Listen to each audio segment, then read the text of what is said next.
இதுக்கு மேலே ரொம்ப டார்ச்சர் பண்ணால் அடுத்தப்ப நான் மன்னனையோடு தான் வருவேன். உடங்குடி பெருமாள்புரத்தில் வந்து கீழத்தெரு காலாங்குடி கிராமம் கீழத்தெருவுன்ட்டே இருக்குது. ரெண்டு இது வச்சுருக்கேன். 2 வீட்டுக்கு 3 வீட்டுக்கு 2 வீட்டுக்கு வச்சுருக்கேன். என்ன இருக்குது புல் பிரிண்ட் இருக்குது. லாஸ்ட்டில் வந்து நான் எல்லாத்தையும் காமிச்சு இந்த ஆவணங்கள் எல்லாத்தையும் காமிச்சு உடங்குடியிலேருந்து தாலுகா ஆஃபீஸ்லேருந்து ஆர்டிஓ ஆஃபீஸ்லேருந்து பஞ்சாயத்து கலெக்டர் ஆஃபீஸு எல்லாத்தையும் காமிச்சாச்சு. கேட்டதுக்கு வந்து எல்லோரும் நினைச்சாங்க பாதை இல்லைன்னுங்க. நானும் எல்லாம் சுத்தமாக பாதையை மறைச்சாச்சு. ஒரு தெருவே கீழத்தெருவுங்கிறதே ஒன்று காங்கலை. அதுக்கப்புறம் வந்து நான் மனு கொடுத்துருக்கேன். எல்லா மனுவும் கொடுத்து வாங்கி கோயில் இடம் அங்கே வந்து ஒரு கோயில் இடம் இருக்குது.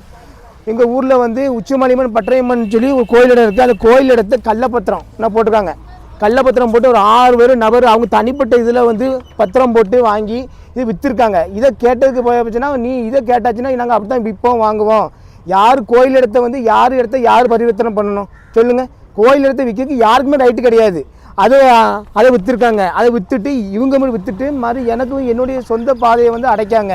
இது சம்மந்தமாக நான் கலெக்டர் ஆஃபீஸுக்கு வந்து நான் மனு கொடுக்க வந்தேன். மனு கொடுத்துட்டு வந்து இன்றைக்கி எல்லா காப்பியும் நான் எல்லாமே ஹைகோர்ட்டில் வந்து நான் கோர்ட்டில் போடுறேன் வாங்குறேன். கோர்ட்டு மூலிமா தீர்த்தாங்கன்னா என்ன வந்து குடும்பத்தோடு சேர்ந்து எல்லாமே ரொம்ப அராஜகம் பண்ணுறாங்க.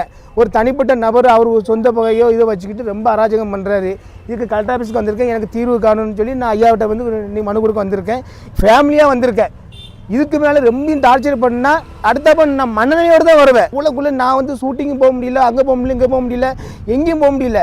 நான் வந்து ஒரு கஷ்டப்பட்டு நான் வளர்ந்து உங்களுக்கும் தெரியும். கஷ்டப்பட்டு வளர்ந்து வரான் வச்சுட்டான்னு சொல்லி என்னுடைய இதை வந்து ரொம்ப குறைக்கிறதுக்கு வாங்குறதுக்கு ரொம்ப இது பண்ணுறாங்க. என் வீட்லேயும் ஒரே சண்டை போட்டு நான் ஊரில் நேரம் அடுத்து தண்ணி வாங்கி கொடுத்து ஞாயிற்றுக்கிழமை தோறும் சண்டை வருது. ஞாயிற்றுக்கிழமை தோறும் யாராட்டும் ஒரு ஆள் சண்டை போடுறாங்க. நேற்று போலீஸில் பெட்டிஷன் கொடுத்துருக்கேன். குளச்சப்பட்ட போலீஸில் பெட்டிஷன் கொடுத்துருக்கேன். அதனால் என் வீட்டுக்காரியை வந்து அவள் வந்து மாற்றுத்திறனாளி அவளை வந்து ஊனம் அது இதுன்னு சொல்லி ஏகப்பட்ட இது பண்ணியிருக்காங்க. எல்லாத்தையும் மனு கொடுத்து வந்திருக்கேன். இப்போ ஐயா கலெக்டர் ஏன் பார்த்து மனு கொடுத்துருக்கேன். இதுக்கு தக்க நடவடிக்கை எடுக்கும்படி நான் கேட்டுக்கொள்கிறேன்.